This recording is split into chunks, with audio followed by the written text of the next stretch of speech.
श्रोता प्रेमियों, मैं राम सागर शास्त्री आप लोगों के समक्ष पद्म पुराण के माध्यम से रखने जा रहा हूं एक रहस्यमयी कथा। देखिए, जिस समय भगवान राम ने मिथिलापुर में जाकर शिवधनुष का खंडन किया था, उस समय राम की अवस्था 15 वर्ष की थी और सीता जी की उम्र मात्र 6 वर्ष की बताई गई है। वर्ष 15 महु धनु तोरा, जनक सुता सन्नाता जोरा। खष्ट वर्ष की सीता रहू, तब ही ब्याह राम ते भयऊ। इस प्रकार हम देखते हैं कि राम जी सीता से 9 वर्ष बड़े थे, क्योंकि राम की उम्र 15 वर्ष की थी और सीता जी की 6 वर्ष की थी।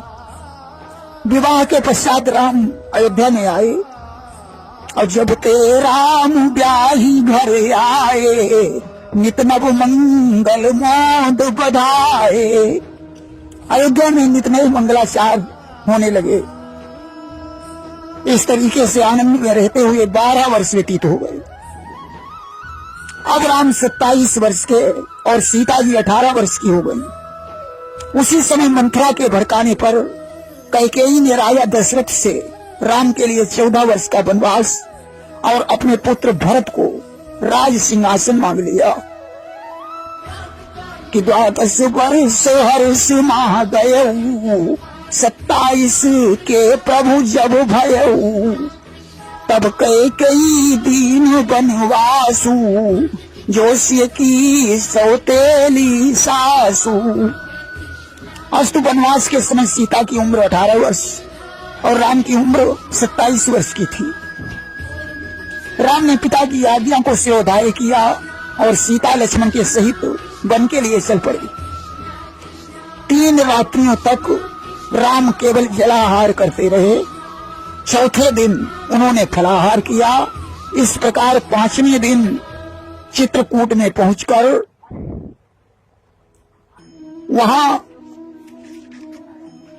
पर्णकुटी बनाई और उसमें निवास करने लगे कि 3 रात्रि तक जल पिया, चौथे दिन फल खाई, 5वें दिन दंडक विपिन, निवसे कुटी बनाई।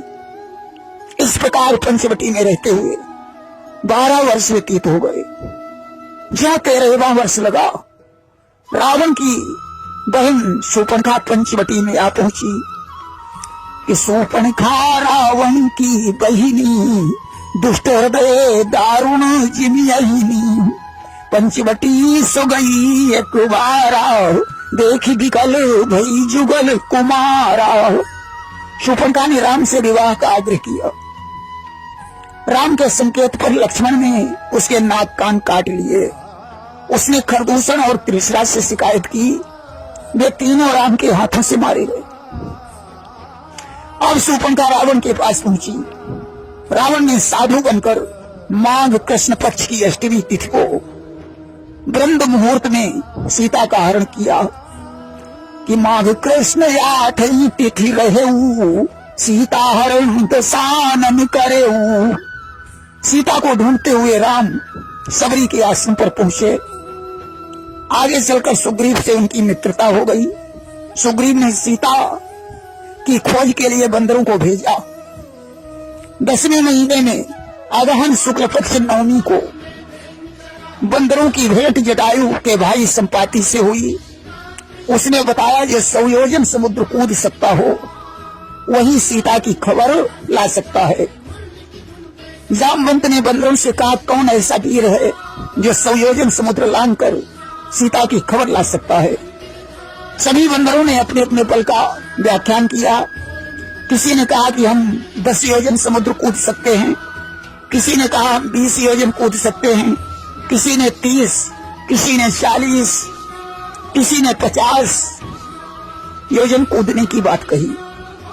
कोई कहता है कि हम 60 योजन, कोई कहता है हम 70 योजन, कोई कहता है हम 80 योजन, कोई कहता है हम 90 योजन समुद्र कूद सकते हैं। जामवंत ने कहा, वीरों, अब तो मैं बूढ़ा हो गया हूं, वरना 100 योजन समुद्र कूदना कोई बड़ी बात नहीं था। बूढ़ा होने पर भी मैं 100 योजन समुद्र कूद सकता था, परंतु बद्रिकाश्रम में मेरा एक निशाचर से युद्ध हुआ था, जिसने 30 योजन लंबी चौड़ी शिला मेरे पैर पर पटक दी थी, जिससे मेरा पांव जख्मी हो गया। और शैल प्रहार लगे मम पाऊं, योजन 95 मैं जाऊं। पैर के जख्मी होते हुए भी मैं 95 योजन समुद्र लांघ सकता हूँ। अंगद ने कहा मैं कूद तो सकता हूँ, परंतु वापस लौटने में संदेह है, क्योंकि मुझे एक ऋषि का शाप है कि एक बार जल कूदी जो जई हो, सो जल फेरी कूदी ना पई हो। तब जामवंत ने हनुमान से कहा कि तुम तो पवन पुत्र हो, 100 योजन समुद्र कूदना तुम्हारे लिए कौन सी बड़ी बात है। तुम्हारा अवतार तो राम के काज के लिए ही हुआ है। या सुनते ही हनुमान पर्वताकार हो गए। एकादशी को हनुमान महेंद्र पर्वत से कूदकर लंका में पहुंचे। रात में सीता को ढूंढते रहे। रात के अंतिम भाग में वे अशोक वाटिका में सीता के पास पहुंचे। द्वादशी के दिन वे अशोक वृक्ष पर बैठे रहे। उसी दिन रात में उन्होंने अंगूठी गिराई और रामदूत होने का परिचय दिया। इसके बाद त्रयोदशी को उन्होंने अक्षय कुमार को मारा। चतुर्दशी को रावण ने मेघनाद को भेजा कि मेघनाद अब जाओ तुम, बानर है बलवंत, बध मत करना बांध कर लाना यहाँ तुरंत। अस्त चतुर्दशी को मेघनाद इन्हें ब्रह्म फांस में बांध ले गया। रावण ने हनुमान की पूंछ में आग लगवाई। हनुमान ने सारी लंका जला दी। पूर्णिमा के दिन वे फिर महेंद्र पर्वत पर आ गए। अब अगहन कृष्ण प्रतिपदा से लेकर अगहन कृष्ण पंचमी तक 5 दिन रास्ते में बिताकर 6ठे दिन उन्होंने मधुबन का विध्वंस किया। अगहन कृष्ण सप्तमी को वे राम के पास पहुंचे और उन्होंने चूड़ामणि प्रदान करके सीता का हाल चाल बताया। अगले दिन अगहन कृष्ण अष्टमी को उत्तरा फाल्गुनी नक्षत्र विजय मुहूर्त में दोपहर के समय राम ने लंका की ओर प्रस्थान कर दिया। राम ने यह प्रतिज्ञा की कि समुद्र लांघ कर रावण का वध करूंगा। सुग्रीव उनके साथ थे। वे दक्षिण की ओर चले। 7 दिनों के बाद समुद्र के तट पर पहुंचकर सेना को ठहराया। पौष शुक्ल प्रतिपदा से तृतीया तक समुद्र के तट पर टिके रहे। पौष शुक्ल चतुर्थी को विभीषण जी राम की शरण में आ गए। राम ने समुद्र के जल से विभीषण का अभिषेक कर दिया। अब पंचमी को समुद्र पार करने का विचार हुआ। खष्टी से राम ने 4 दिनों तक अनशन करके समुद्र से प्रार्थना की। चौथे दिन समुद्र ने उन्हें पार जाने का उपाय बताया। 10वीं को पुल के निर्माण का कार्य प्रारंभ हो गया, जो त्रयोदशी को पूरा हुआ। वैसे अन्य ग्रंथों में ऐसा कहा गया है कि पुल बनने में 5 दिन व्यतीत हुए थे। अब चतुर्दशी को राम ने सुबेल पर्वत पर सेना ठहराई कि यहाँ सुबेल शैल रघुवीरा, उतरे सेन सहित अति भीरा। पूर्णिमा से द्वितीया तक यानी 3 दिन में सारी सेना समुद्र के पार हो गई और लंका को चारों ओर से घेर लिया। तृतीया से 10वीं तक यानी 8 दिन तक सेना का घेरा पड़ा रहा। एकादशी के दिन सुख सारण आए। पौष कृष्ण द्वादशी को शार्दूल के द्वारा सेना की गणना हुई। उसने प्रधान वानरों की शक्ति का वर्णन किया। सेना की संख्या जानकर रावण ने त्रयोदशी से अमावस्या तक यानी 3 दिनों तक लंका में अपने सैनिकों को युद्ध के लिए उत्साहित किया। माघ शुक्ल प्रतिपदा को राम ने अंगद को दूत बनाकर रावण के पास भेजा, परंतु रावण संधि करने पर राजी नहीं हुआ। माघ शुक्ल द्वितीया से लेकर अष्टमी तक अर्थात 7 दिनों तक राक्षसों और वानरों का घमासान युद्ध हुआ कि 7 दिवस रण भय करारा, जूझे राक्षस अमित अपारा। माघ शुक्ल पक्ष नवमी को मेघनाद ने रात्रि काल के युद्ध में राम लक्ष्मण को नागपाश में बांध लिया। माघ शुक्ल दशमी को वायुदेव ने श्री राम के कान में वरुण मंत्र कहा और उनके स्वरूप का ध्यान कराया। एकादशी को गरुड़ ने आकर बंधन काटा और द्वादशी को धूम्राक्ष श्री राम के हाथों से मारा गया। त्रयोदशी को कंपन से युद्ध हुआ, वह भी राम के हाथों से मारा गया। चतुर्दशी से लेकर कृष्ण पक्ष प्रतिपदा तक यानी 3 दिन में नील वानर के द्वारा प्रहस्त मारा गया। माघ कृष्ण द्वितीया से लेकर चतुर्थी तक 3 दिन तुमुल युद्ध करके राम ने रावण को संग्राम भूमि से भगा दिया। पंचमी से अष्टमी तक यानी 4 दिनों में रावण ने कुंभकर्ण को जगाने का प्रयत्न किया और जागने के बाद उसे आहार करवाया। कुंभकर्ण को जगाने में रावण ने उसके ऊपर हाथियों की दान चलाई और आहार में अनेकों भैंसे तथा कई घट मदिरा का प्रबंध किया।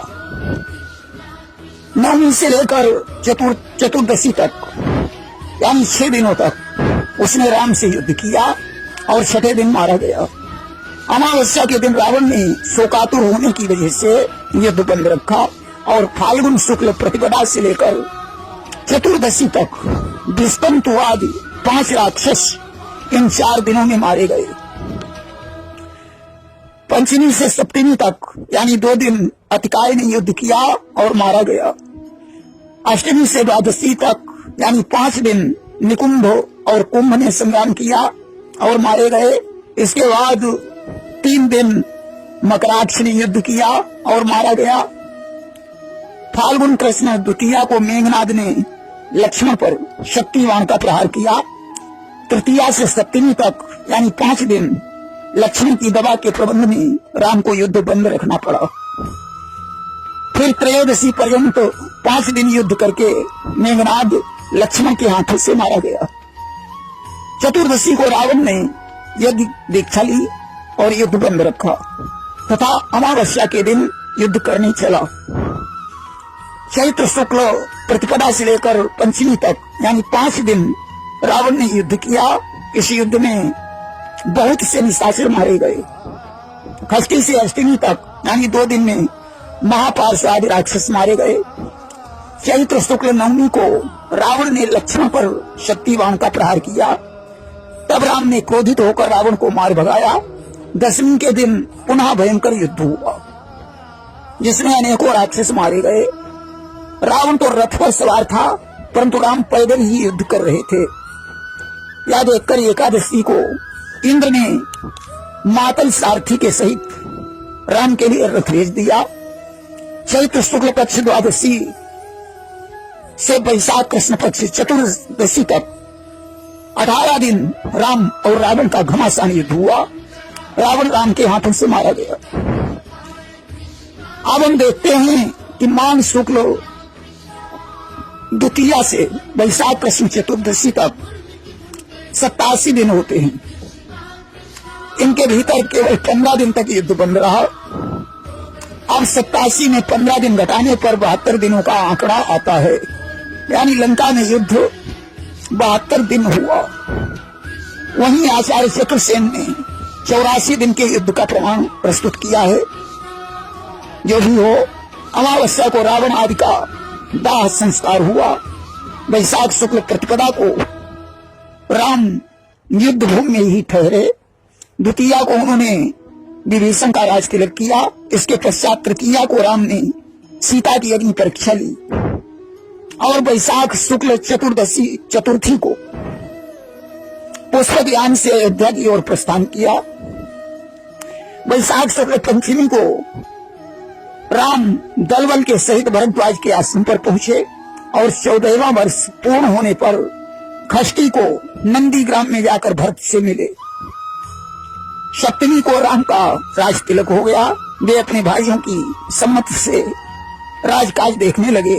गोस्वामी तुलसीदास जी लिखते हैं कि राम राज बैठे त्रैलोका, हर्षित भयउ गयउ सब शोका।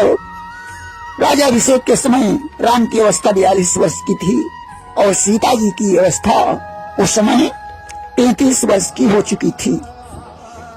अगस्त्य के कहने पर राम ने अश्वमेध यज्ञ का आयोजन किया और चक्रवर्ती सम्राट बन गए। राम ने कुल 11,000 वर्ष राज्य किया। पद्म पुराण के पाताल खंड से मैंने आप लोगों के समक्ष यह प्रसंग प्रस्तुत किया। टीकाकारों का मत है कि अगहन शुक्ल पक्ष नवमी को राम की भेंट संपाति से हुई थी। इसे कार्तिक शुक्ल पक्ष समझकर आगे बताई जाने वाली अन्य तिथियों को जाने। आइए प्रसंग के माध्यम से एक शंका का समाधान करने का प्रयास करते हैं। एक सज्जन ने मुझसे प्रश्न किया, पंडित जी, शूर्पणखा के नाक और कान काटने के लिए राम ने लक्ष्मण को कैसे इशारा किया था? हमने कहा, राम ने अपने हाथ की उंगलियों से इशारा किया था, जिसमें उन्होंने अंगूठे को भूमि की ओर रखा और 4 उंगलियां आकाश की ओर उठाई। यानी अंगूठा नीचे की ओर था और 4 उंगलियां ऊपर की ओर थीं। भूमि की ओर उंगली उठाने का मतलब है पृथ्वी का लक्षण गंध है, जिसे नासिका ग्रहण करती है। यानी राम ने यह संकेत नाक काटने का संकेत किया। आकाश की ओर 4 उंगलियां उठाने का मतलब है कि वेद 4 हैं, जिन्हें श्रुति कहते हैं। सुनने का काम कान करते हैं। शब्द की उत्पत्ति आकाश से हुई है, इसलिए उन्होंने 4 उंगलियां आकाश की तरफ उठाई कि इसके कान भी काट लो। उस सज्जन ने पूछा, पंडित जी, लक्ष्मण ये कैसे समझ पाए कि पहले इसके कान काटे या नाक? हमने कहा, उंगली उठाकर राम ने पहले भूमि की तरफ देखा और फिर आकाश की तरफ देखा। इससे लक्ष्मण समझ गए कि पहले इसकी नाक और फिर कान काटना है। दूसरी बात, हाथ में अंगूठा पहले आता है। इससे भी लक्ष्मण जी समझ गए कि पहले नाक काटना है, फिर कान काटना है। तीसरी बात, लक्ष्मण ने शूर्पणखा के नाक कान एक साथ काटे थे, क्योंकि नाक काटने पर यह कान नहीं काटने देती। अतः लक्ष्मण जी के पास एक ऑटोमेटिक अगस्त ऋषि की तलवार थी, जो आसानी से मुड़ जाती थी। अतः उसी के द्वारा लक्ष्मण ने शूर्पणखा के नाक और कान काटे थे। सज्जन बोला, पंडित जी, राम ने शूर्पणखा की नाक कटवाई, ये बात तो समझ में आई, परंतु उसके कान क्यों कटवाए? हमने कहा, भैया, ये प्रश्न बड़ा विचित्र है, इंद्रिय निग्रह का प्रश्न है। भगवान ने हमें आंखें इसलिए दी हैं कि इन आंखों से हम अच्छाई को देखें। कान इसलिए दिए हैं कि इन कानों से हम अच्छी अच्छी बातें सुने। नाक इसलिए दी है कि हम सूंघ कर रास्ता चलें।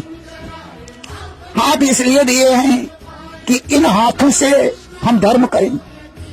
पांव इसलिए दिए हैं कि इन पांवों से हम अच्छी अच्छी जगह जाएं। जीभ इसलिए दी है कि हम इस जीभ से भगवान का गुणानुवाद करें। मन इसलिए दिया है कि हम इस मन को परमात्मा के चरणों में लगाएं। वेदों में भी यही कहा गया है कि भद्रम कर्णे भी सुनाम देवा भद्रम पश्ये मा शिविर चित्रास्थिर ही रंग स्तुष्टवाम सस्तनु भीर्सेन ही देव हितम जदायु। अर्थात कल्याणकारी बातों को हम अपने कानों से सुनें, कल्याणकारी चीजों को हम अपनी आंखों से देखें। अस्तो मां सदगमय तमसो मां ज्योतिर्गमय, अर्थात बुराई से अच्छाई की ओर चलें तथा अंधकार से प्रकाश की ओर चलें। यहाँ हम आंखों की बात करते हैं। देखिए, आंख और मन का साथ होता है। आंखों से ही मोह उत्पन्न होता है। ये आंखें जिधर जाएंगी उधर ही मन भागेगा। आंखें रूप रस का पान करती हैं। देखने देखने में अंतर है, टकटकी बांधकर देखना ही खराब है। शूर्पणखा ने राम को देखा, परंतु कामुक भाव से। सांसारिक भाव से देखना बुरा नहीं था, उसने कामुक भाव से देखा और उसे मोह हो गया, और मोह ही विनाश की जड़ है। आंखें इसलिए हैं कि कल्याणकारी चीजों को देखें। अगर कोई जुआ खेल रहा है, मदिरा पी रहा है, वैसा गमन कर रहा है, उसे मत देखो। देखने से भी बहुत बुरा प्रभाव पड़ता है। आज सज्जन पुरुष को, संत को, अच्छे पड़ोसी को, असहाय लोगों को, माता पिता को न देखकर लोग दुष्टों को देख रहे हैं। हमने मोबाइल पर देखा कि एक लड़का किसी लड़की को भगा लाया, तो उसके तमामों दोस्त उसके पास पहुंचे, सेल्फी खींच रहे थे, मानो उसने बहुत अच्छा काम किया हो। कोई सज्जन पुरुष चाहे जितना उपकार कर दे, लोग उसके उपकार को भूलकर दुष्टों के पास ही जाएंगे। परंतु ऐसे लोग चाहे जितना पूजा पाठ करें, अधर्मी होने के कारण उनका कल्याण नहीं हो सकता। नाक इसलिए नहीं मिली कि हम इसे कटवा डालें। नाक ऊंची तब होती है जब हमारा पुत्र या पुत्री कोई अच्छा काम करता है। अगर बुरा काम कर दिया तो 7 पीढ़ियों तक की नाक कट जाती है। दूसरी बात, नाक कहती है कि सूंघ कर रास्ता चलो, अन्यथा मुझे खतरा है। कुत्ता रास्ता सूंघ सूंघ कर घर तक पहुंच जाता है। तुम तो कुत्ते से भी गए गुजरे हो, जो रास्ता भटक जाते हो। उस रास्ते पर चलना सीखो जो कल्याणकारी हो। जिस रास्ते में कांटे हों उसे छोड़ देना चाहिए। कान इसलिए मिले हैं कि इन कानों से हम कल्याणकारी बातें सुने। अश्लील बातें, अश्लील गाने भी हमारे चरित्र पर बुरा प्रभाव डालते हैं। कान इसलिए हैं कि अच्छे लोगों की बातें सुने, बुरे लोगों की बातें मत सुने। हमें जिह्वा पर कंट्रोल रखना चाहिए। ऐसी बात नहीं बोलनी चाहिए कि महाभारत हो जाए। द्रौपदी ने तो दुर्योधन से यही कह दिया था कि अंधों के अंधे ही पैदा होते हैं। इसी बात पर महाभारत हो गया। इसीलिए एक कवि ने लिख दिया कि बोली एक अमोल है, जो कोई बोले जानी, हृदय तराजू तौली के, तब मुख बाहर यानी। इसके अतिरिक्त हमें स्वाद का परित्याग कर देना चाहिए जहां तक संभव हो। इस जिह्वा से परमात्मा का नाम प्रतिदिन लेना चाहिए। अब हम हाथों की बात करें। ये हाथ हमें धर्म करने के लिए मिले हैं, दान करने के लिए मिले हैं। इन हाथों से हम हिंसा करें, गलत काम करें तो ये अधर्म होगा। पैर हमें तीर्थाटन करने के लिए मिले हैं, अच्छी जगह पर जाने के लिए मिले हैं। अगर हम इन पैरों से गलत जगह पर जाएं तो इससे बड़ा अधर्म और क्या होगा। ये शीश हमें बड़े बूढ़े गुरुजनों तथा भगवान के चरणों में झुकने के लिए मिला है। अगर हम दुष्ट व्यक्ति को शीश झुकाएं तो ये भी अधर्म होगा। हमारा मन सिर्फ अच्छे कर्मों में लगाने के लिए है, हम इसे गलत कार्य के लिए लगाएं तो ये भी अधर्म है। विष्णु पुराण में 8 प्रकार के व्यभिचार बताए गए हैं।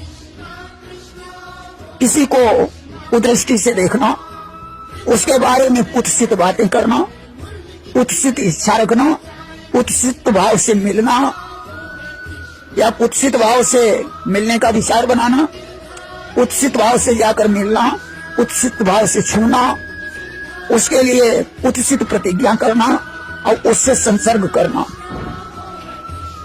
ये सब विचार हैं।